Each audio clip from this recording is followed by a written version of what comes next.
Hello YouTube and welcome to this Hypertrophy Log number 10. Today marks my 10-year anniversary of joining a gym, and so I want this video to be a celebration. I've seen now that there's this new trend on social media of natties looking at their physique and like whining about it, saying, oh, I don't even look like I lift, I spent all of that time for nothing, and that makes me want to puke. These people are fucking pathetic. If you have put in your 10 years, you will end up jacked and muscular at the end. And if you didn't, you did something wrong. It has nothing to do with you being natty and everything to do with you being a fuck up. So, in this segment, I'm going to present to you my upper body and lower body training. And what you're seeing right now is the start, the warm-up. It's very important, but you don't need to spend an hour doing it. I personally like to do 1 to 2 sets just to give my tendons some warmth, to get them moving, to make sure that I'm prepared for my heavy sets. The first warm-up was for ring push-ups. I'm really pushing that movement hard. I'm finding it tremendous for the chest, the shoulders, and the triceps. And then the movement that I will be doing for the arms, because this is an arm day technically, is going to be these pinwheel curls with a strap. The placement is very important.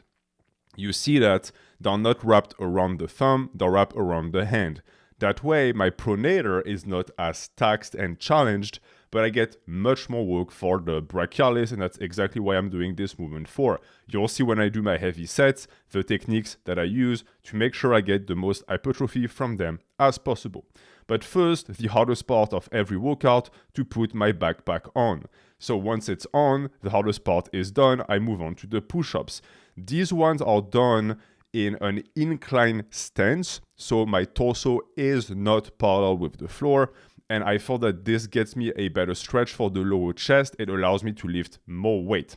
You see here that I really try to go as deep as possible, and I, in a sense, tug the ring into my armpit. That is the end of the range of motion. That is when the chest is maximally stretched.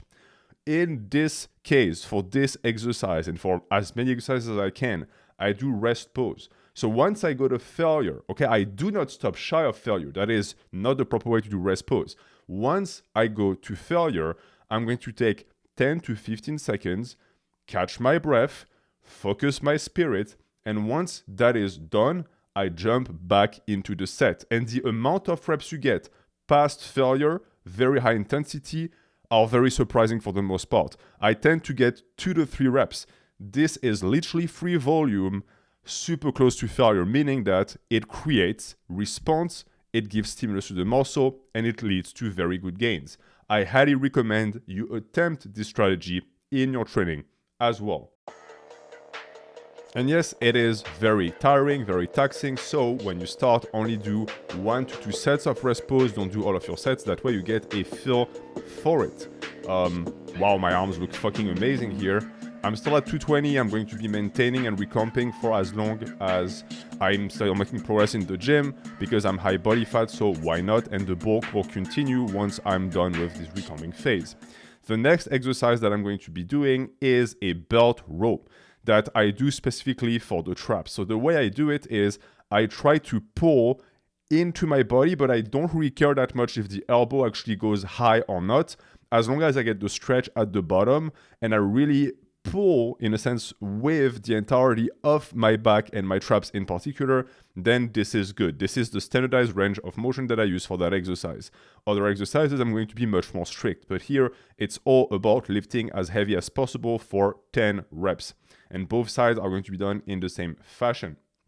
Now, you can see that in my case, my traps are already dominant in my physique. But since I'm someone who has a narrow build, the V-taper is not something that I can really shoot for. So it's sometimes a good idea to lean into your strong points. It doesn't mean that I'm trying to limit the growth of my lats, only that I have a build and a physique in mind, the berserker physique, and that takes immense traps. So traps it is when I do my rows. I still get some lats from them, but not as much as I would if I actually tried to bias them. Another thing that I do, of course, is straps. I would lose 20 to 30% performance if I try to grip the handle with my bare hands. There is literally no upside to not using straps for your back work. please do it whenever your grip fails, and I guarantee you that your back gains, especially the upper back, is going to be multiplied by 2 or 3. I really like this tank top on me. You can really see like the muscle through the tank top. Hey, at the end of the day, it's bodybuilding. If you don't show off and you don't show that you're big, people think you don't know shit about it. Regarding the cross that you've seen a few times, I know that people like to ask when they see it. No, I'm not a practicing Christian, but this was something given to me by a friend who is religious, and so it's an important trinket for me. It's in my gym, and in a sense, it guides me, it looks upon me as I train. Then this exercise is something that I did only for this session. It's a new movement that I've tried for this session and that I gave up on immediately afterwards because it turned out to be garbage. It's a variation of a finger curl with a handle usually used for pronated curls on the preacher. And yes, I was able to move a lot of weight.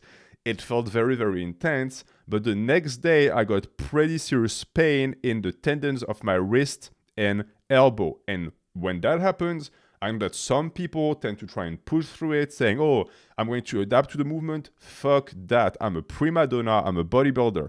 If a movement hurts, I'm just tossing it into the garbage. Who cares? There are so many better ways to train your forearm. I'm just going to pick one instead. So I replaced that movement by a gooseneck wrist curls with a fat grip that feel great, don't hurt my tendons, and actually allow me to tap into the forearm because that's what I'm trying to train. So enjoy seeing that movement. I will never do it again.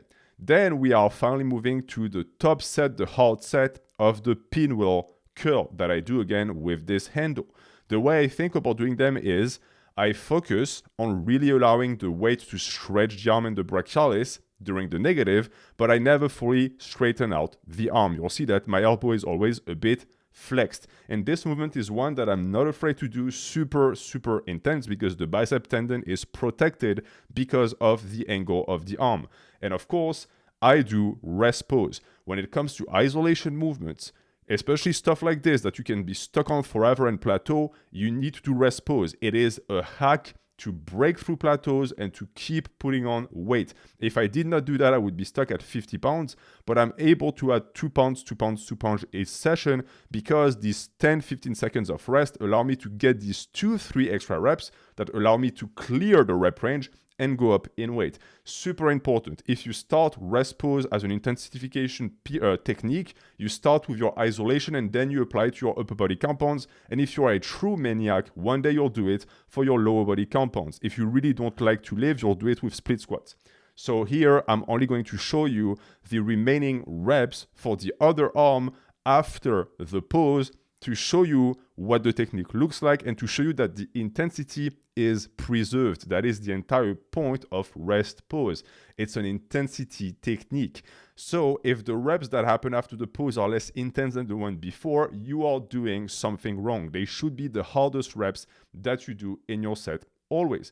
This movement I highly recommend if you're the type of person who wants wider arms from the front. That comes from the brachialis muscle that, yes, is trained on most curls, but you can bias it by doing your curls in that fashion or doing your hammer curls on a preacher. They both work. Next movement is for the shoulders and the upper chest.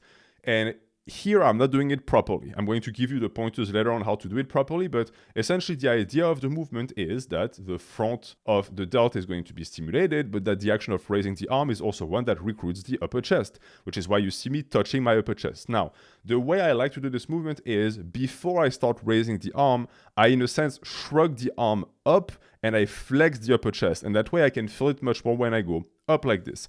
It's a movement that works really, really well with a cable as well, but I find that the dumbbell variation also gives you that extra something, so I would recommend running both. It's very easy, you just put them in rotation and you will do 10 to 15 reps. I think that is a perfect rep range for that. You do not want to cheat or to go too heavy. In my view, there's no point in hurting your shoulders or damaging your rotator cuff for something like this. This is supposed to be an isolation. Now, some people will say isolation for the front delt, isn't that useless? I've been a huge advocate for years and years of saying that just because the front delt is trained on presses doesn't mean that you're not supposed to train it on other ways, especially if that other way also trains the upper chest. This is what I would call free volume if your form is pristine and proper. Now, I said that mine wasn't. Why? Because in truth, I find that it's much better to rotate the wrist at the top of the movement. So instead of keeping it neutral, you would start to rotate it inside of your body, as if, in a way, you're trying to turn your body and turn your fist in particular into a hook to punch someone. That I find tends to reduce the amount of stress on the shoulder joint and puts it instead on the upper chest. In the future, when I find another hypertrophy log, I will show you the proper way to do it. But if you try it yourself, you will find that it should come pretty naturally to me. You should allow your body to make its own decisions and find its own solutions. The body is very, very smart. And the shoulders are starting to come in pretty nicely. They're starting to round. They're starting to get striated. I have the vein popping. And I'm only getting started because they're so far behind the upper arm that I have a lot of room to grow. I'm also starting to really enjoy training shoulders, which I didn't used to. And that is really the key to growth. If you don't like your training, you will not grow. And then abs. Are you surprised to see abs in my training? You shouldn't be, because I've been preaching it. If you want a good aesthetic body, you need to train your abs, especially if you are bulking. That is the best way, and it's the best moment to train your abs. They're going to grow the most from the caloric surplus, and on top of that, it's going to reduce the in a sense, negative effect of the bulk on your aesthetics. Here I'm doing ab wheels, rollouts with weight in the backpack, and I focus on stretching the abs and keeping them stretched at the bottom of the movement. I do not rush through it. This is a movement that can be dangerous on the shoulders. If you're trying to be a little bit too overzealous and too fast, there is no point. This is not a circus act. It's an hypertrophy movement. Be slow, be controlled, and you will get tremendous results from that. It's one that anyone can do from home. You don't need equipment. An ab wheel is something that you can even build yourself. And then we're finally moving on to the lower body part of this hypertrophy log, starting with a squat done with my heels elevated. And this is not a puny elevation with plates. This is actually a serious angle, which makes the movement much more difficult, but that's exactly what I'm looking for. Now, something that I want you to pay attention to is, look how stable I am. 2, look how pristine my form is. Every single rep is the same. My knees don't go to Babel wed every single rep. They stay in line, they stay where they're supposed to be. Then look at the technique and look at the angle of the hips and the knees. This technique is impossible without having your heels elevated. You would essentially just fall backwards. But because I'm at an angle, I'm able to do that. So I'm able to bias the quads while still pushing relatively heavy and going very, very close to failure. Notice that the only thing that is modified is the speed of the rep. The form never changed. That is the way to go for hypertrophy. And then the posterior chain movement for that day, because every lower body day for me is quads and posterior chain, is going to be an hyperextension with a snatch grip. Now, the reason why I do a snatch grip is to get more range of motion. This is the same reason why I'm using 25-pound plates. It is very easy to go up and use a lot of weight when you use a narrow grip and 45-pound plates. That is not the goal. You want more range of motion for the hamstrings. This movement is biased towards the hamstrings. If I wanted to bias it towards the lower back, I would actually put something underneath the bench to elevate it and have even more range of motion to have to bend over more. But look at the point at which the plate actually touched the ground. That is when my hamstrings are fully stretched, and that's exactly what I want. This movement is absolutely fucking brutal on the hamstrings, and this is why I like it so much. I highly recommend, if you've never tried it, to do. Look at my back. You can see my erectors through 2 layers of clothes. This is the power of posterior chain work. If you're someone who wants a big back, yes, vertical and horizontal pulls are very important, but the thickness and the details in the lower back will only come from doing your heavy hip hinges. So give this a try if you don't have a movement that you can really put all of your energy towards. I guarantee you're going to feel it like I'm feeling it right now. The sensation when I stand up and my hamstrings cramp is insane. And then there is the shameful part of the workout, because so far I've just been flexing my 10 years of transformation and my 10 years of muscle growth. My calves, for some reason, didn't get the memo because they still look puny. You know what the worst part is? They're actually fairly big in measurement, but you would never be able to tell. Why? Because unlike what some people might think, having long insertions is not always a good thing. I have the combo of having long tibias in relation to my femurs and long calf insertions, and as a result, even at 16, 17 inches, they still look like they're 13 fucking inches. So for someone like me, unless I reach 20 inches calves, they're still going to look like baby penises, which is not a great look, to be honest. But there's nothing to do about it. Complaining is useless. Blaming genetics is useless. Just keep training your calves. All right, shame out of the way. Now we can actually focus on something that I can be proud of, my forearms. And this is me revealing to you a new part of my training that I've kept secret, which is rice bucket training. I've been doing it every single night before bed for 20 to 30 minutes for the past 2 months because I'm preparing a special video for you guys where I'm going to be detailing what I've done and the movements I've developed to train the forearms in that fashion. What I like about the training, is it overrated or not? I know that many people think it's the best for forearms. I don't think so, but you'll get to understand why as I explain it to you. So, what I'm doing here is the first movement that I start with to warm up the wrist and the forearm, where I essentially just, I pad the rice and I push it towards me as fast and as deep as possible. And that really gets the blood going into the forearm and it prepares me for the rest of what is to come, which is the spoon portion of the rice bucket training. Because if you want to really maximize this type of forearm work, you have to use an accessory. The hand in itself is not enough. It's too easy to move the rice with your hand. So what I do is I grab a spoon, I use a specific grip for every exercise, and this one is what I call the normal rice exercise, where I push the rice away from me, and that trains all of the top of the forearm, as you can see, and the burn is insane because you're holding for dear life on that tiny ass spoon that's very slippery. So it makes it very challenging and it saves time. If I did all of my rice bucket training with my hands, I could last hours because my stamina is excellent. But the spoon cuts that in half. So you'll see when I make the video, I recommend that you get one. It's a cheap ass spoon that you can get to eat soup. Mine is broken. I'll explain to you later why it's broken. But then I modify the grip and I do it again. This one is the Please More Rice, where I just push the rice towards me, and this time it's for the internal rotation of the wrist, for the inside of the forearm. The goal really of rice bucket training and the way I do it personally is to try and find movements that I don't necessarily do in my training, and I do them using this minimal intensity method. And there are a lot of benefits that people don't talk about. People love to talk about the size. Yeah, you'll get some size, but that's clearly not the point of the training. The point of the training is conditioning.